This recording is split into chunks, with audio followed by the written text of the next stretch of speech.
Greetings, YouTube. I was poking around on Instagram recently and looking at people's stories, or stories of people. I don't know how you want to say that. And someone posted a question asking, do people think COVID-19 is a naturally occurring virus, or do you think there's some kind of conspiracy behind it, like actually developed by some government agency? And I said flat out that it's not a conspiracy, it's just a virus. There are millions of types of animals on this planet. We're only one species. And there are millions and millions of different types of bacteria and viruses out there floating around in the world. Viri are plentiful. There are more non-human cells in you right now than human cells. Okay? So you don't need a conspiracy for this. Now, most of the viruses out there will never have any interaction with humans. They'll come and they'll go, and no one will care. But sometimes they cross the species. Swine flu is the one that pops into my head right off the bat. It jumped from pigs to humans. It mutated. Prior to then, it didn't. It just lived happily amongst the pigs. I have no idea how much harm it did to pigs. I don't keep pigs. I do enjoy consuming them. Pigs are magical beasts, just like potatoes. Potatoes are also magical. So many things you can do with potatoes and pigs. Even together, they work together well as well. But sometimes the viruses jump species. Now, I found out recently that respiratory infections exist in bat populations to a very high degree because bats don't get respiratory infections. So a virus that is a respiratory infection can live quite happily in that reservoir of the bat population for untold generations, hundreds of thousands, maybe millions of years. But at some point, a virus jumped from the bat population to the human population.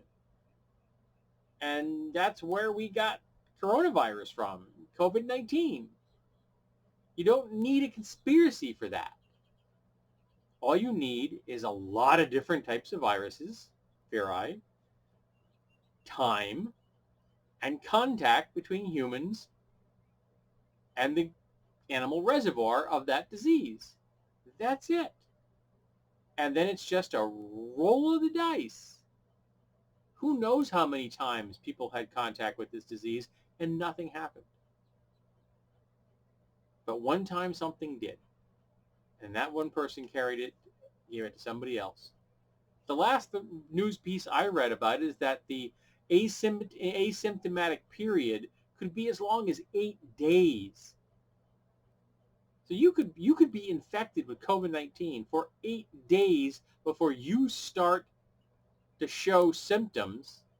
And for that entire 8-day period, you are spreading the disease. You don't know you're spreading the disease. Well, it's important which is why it's important for people to wear a mask in public when they're dealing with other humans. If you're in your car, you don't need a mask on. Okay, you're fine. But if you're in a store, wear a mask. Now, if you're near someone and they don't have a mask on and they sneeze and you have a mask on, you're still got about a 70% chance of catching that if they're within like 3 to 5 feet of you. If they're wearing a mask, and even if you aren't, you only have about a 5% chance. Why? Because the mask keeps the cough or the sneeze on them. And if you're both wearing masks, it's down to about 1.5%. That's a pretty darn reasonable risk in my book. Now, I'm not doing a lot of shopping right now. I go to the hardware store, I go to the grocery store, I have been to Bull Moose Music, and I have been to some department stores because sometimes I need things that only they carry. Like, for example, I like the Proxen from Target. I like my fiber from Walmart. I do occasionally pick up DVDs and things from while I'm there. So going to the big box stores that have both grocery stores and department store features is quite handy. But I'm not doing thrift shops. I'm not doing antique shops. I'm not going to estate sales. All very common activities I would do in the past. I'm not going to restaurants or movie theaters, I can tell you that. I can't tell you how long it's going to be until I'm comfortable going to a movie theater. Maybe not till we have a vaccine. The same thing with restaurants. I'm just not comfortable with that right now.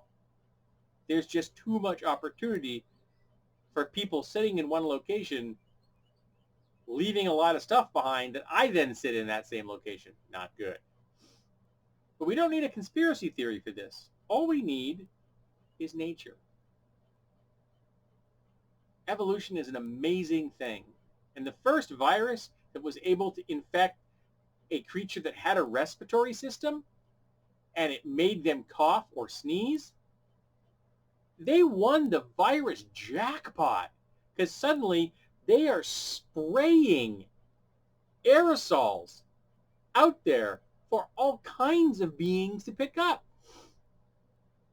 Now, I did have an interesting thought, is that since we're all wearing masks in public right now, this is seriously going to cut back on the common cold, the rhinovirus, because the only way to get the rhinovirus is to smell it. Is to not smell it, but to pull it into your sinus cavities.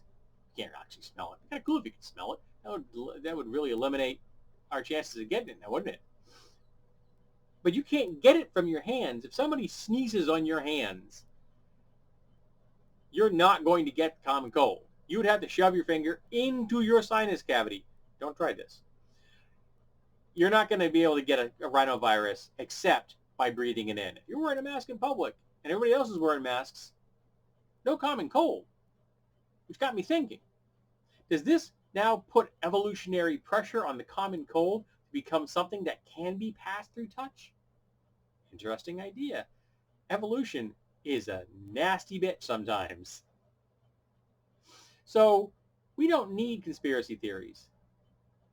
We don't need dark Chinese or American labs coming up with these things. All we need is nature. And nature will do that. Millions and millions of viruses, time, and contact. That's all it takes. It's not that complex. So if somebody starts throwing conspiracy theories at you that somebody designed COVID-19, shut that down. Tell them no. No, they did not design it. It just happened. All right. So have you heard any conspiracy theories about COVID-19? Let's swap some conspiracy theories. Let's entertain ourselves in this time of pandemic and the potential apocalypse.